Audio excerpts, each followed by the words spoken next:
नमस्कार दोस्तों, मैं सी रोहित सेठी टैक्स फैक्टर इंडिया की इस वीडियो में आपका स्वागत करता हूं। दोस्तों, ये हमारी डिडक्शन की सीरीज की सेकंड वीडियो है। फर्स्ट वीडियो में हमने ये डिस्कस किया था कि अगर आप कोई भी रेंट पे करते हो, आपको एचआरए रिसीव होता है या नहीं होता, तो आप उस रेंट पेड की डिडक्शन कैसे ले सकते हैं अंडर इनकम टैक्स, एचआरए कैसे एग्जम्प्ट होता है और 80GG में हमें कितनी डिडक्शन मिलती है। ये सब चीजें देखने के लिए आप पहले वाली वीडियो देख लें अगर आपने नहीं देखी तो। हालांकि उस वीडियो का इस वीडियो से कोई लिंक नहीं है, बट वो भी आपके लिए जरूरी हो सकती है। आज की वीडियो में बेसिकली हम बात करने वाले हैं तीन सेक्शन के बारे में, 80D, 80DD और 80DDB। विदाउट वेस्टिंग टाइम हम ये तीनों सेक्शन स्टार्ट करते हैं, लेकिन उससे पहले एक स्टैंडर्ड डिस्क्लेमर कि अगर आपने अभी तक इस चैनल को सब्सक्राइब नहीं किया है तो सबसे पहले सब्सक्राइब करें और बेल आइकन पे क्लिक जरूर करें ताकि आने वाली वीडियोस की नोटिफिकेशन सबसे पहले आपको मिल सके। सबसे पहले बात करते हैं सेक्शन 80D के बारे में। सेक्शन 80D को बेसिकली दो पार्ट्स में डिवाइड किया गया है। एक पहला पार्ट है नॉन सीनियर सिटीजन का, दूसरा पार्ट है सीनियर सिटीजन का। सीनियर सिटीजन के अंदर सुपर सीनियर सिटीजन भी इंक्लूडेड है, राइट। सबसे पहले बात करते हैं नॉन सीनियर सिटीजन के बारे में।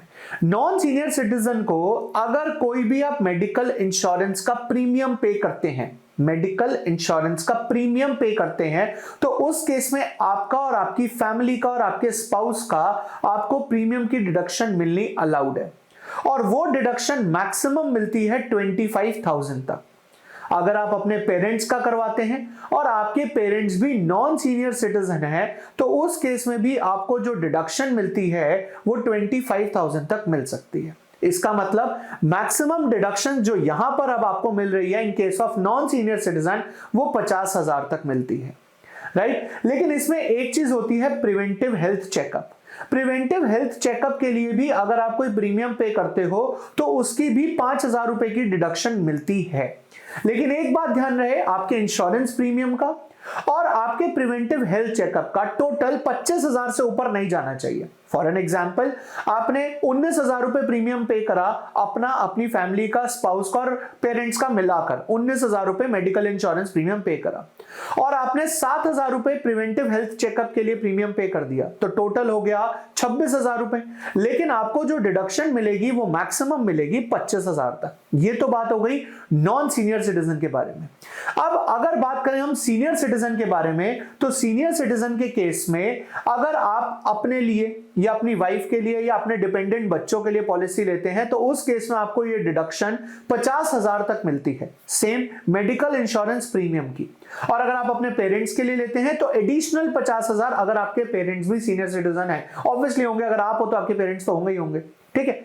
लेकिन इसके अंदर एक एडिशनल चीज है, जैसे नॉन सीनियर सिटीजन के केस में प्रिवेंटिव का हेल्थ चेकअप का एक प्रीमियम था, वैसे यहां पर उन्होंने एक्सपेंडिचर की डिडक्शन दे दी। इसका मतलब यह हुआ कि इंश्योरेंस क्लेम आपने, लेट्स से आपने एक इंश्योरेंस करवाया था और उस प्रीमियम आपने पे करा था 25,000 रुपए, ठीक है, और पूरे साल में कुछ एक्सपेंडिचर करते करते आपके 30,000 रुपए एक्सपेंडिचर भी लग गए, तो गवर्नमेंट कहती है कोई बात नहीं, 25,000 का प्रीमियम और 30,000 रुपए एक्सपेंडिचर, टोटल होता है 55,000। लेकिन 50,000 क्योंकि कैपिंग है, तो आपको जो मैक्सिमम डिडक्शन मिलेगी वो 50,000 की मिलेगी। तो बेसिकली देखा जाए तो इसके अंदर अगर दोनों नॉन सीनियर सिटीजन है तो 50,000, अगर आप नॉन सीनियर सिटीजन हो, पेरेंट्स सीनियर सिटीजन है तो 75,000, और अगर दोनों सीनियर सिटीजन है तो 1 लाख तक की डिडक्शन आप क्लेम कर सकते हैं। लेकिन एक्सपेंडिचर के मामले में आप एक बात ध्यान रखिएगा, एक्सपेंडिचर आप सिर्फ उसी का ही क्लेम कर सकते हैं जो सीनियर सिटीजन है, चाहे आप वो खुद हैं चाहे वो आपके पेरेंट्स हैं। ये बात है क्लियर कट 80D के बारे में। अब हम बात करेंगे 80DD सेक्शन एंड 80DDB के बारे में। दोस्तों, सेक्शन 80U ये कहता है कि अगर आप अपनी डिसेबिलिटी के लिए कोई खर्चा करते हैं तो आप खुद वो डिडक्शन क्लेम कर सकते हैं, राइट। लेकिन सेक्शन 80DD ये बात कहता है कि अगर आप पे कोई डिपेंडेंट है और आप उसकी डिसेबिलिटी के ट्रीटमेंट के लिए खर्चा कर रहे हैं तो आप डिडक्शन ले सकते हैं। तो ये बात क्लियर रखना कि आप डिडक्शन तभी क्लेम कर सकते हैं कि अगर उसने खुद 80U में डिडक्शन क्लेम नहीं करी, डबल डिडक्शन क्लेम नहीं करी जा सकती, ठीक है।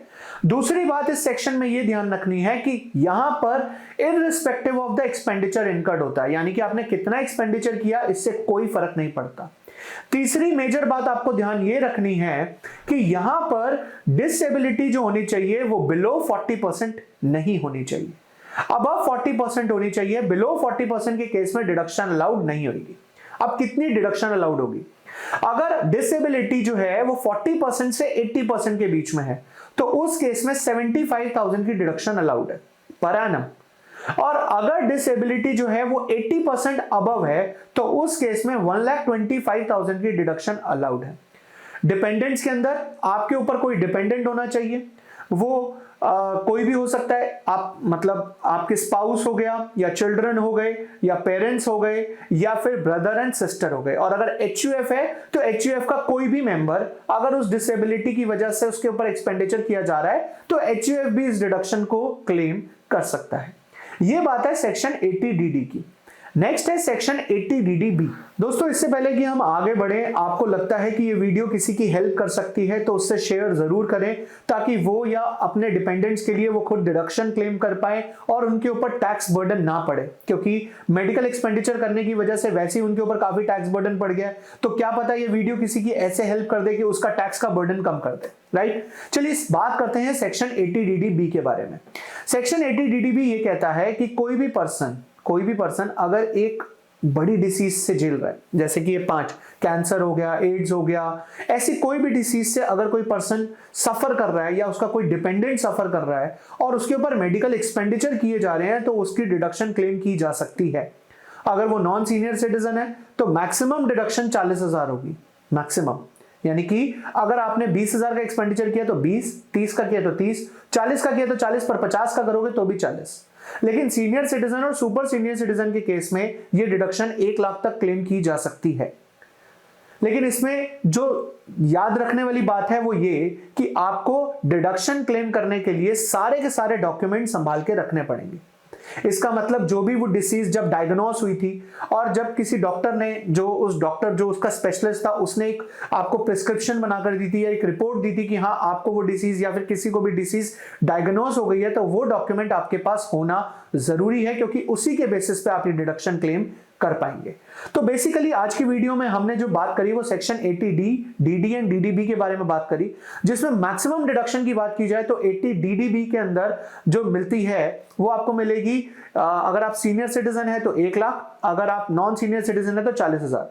अगर हम बात करें सेक्शन 80DD के बारे में तो उस केस में अगर आप 40% डिसेबिलिटी अगर जिसकी भी आप ट्रीटमेंट करा रहे हैं 40 से 80% के बीच में है तो 75,000, 80% से ऊपर है तो 1,25,000। और अगर हम 80D के बारे में बात करें तो उसमें नॉन सीनियर सिटीजन है दोनों तो 50,000, एक सीनियर सिटीजन एक नॉन सीनियर सिटीजन है तो उस केस में 75,000, और अगर दोनों ही सीनियर सिटीजन है तो 1 लाख। तो दोस्तों आशा करता हूं ये वीडियो इन्फॉर्मेटिव होगी और आप इसे जरूर शेयर करेंगे। इस वीडियो को लाइक करें, कमेंट करके बताएं अगर आपके कोई भी डाउट रह गए या तो आप पूछें, हम उन डाउट के आंसर्स आपको एक वीडियो के थ्रू जरूर देंगे। मिलते हैं नेक्स्ट वीडियो में, आज के लिए इतना ही, बाय बाय।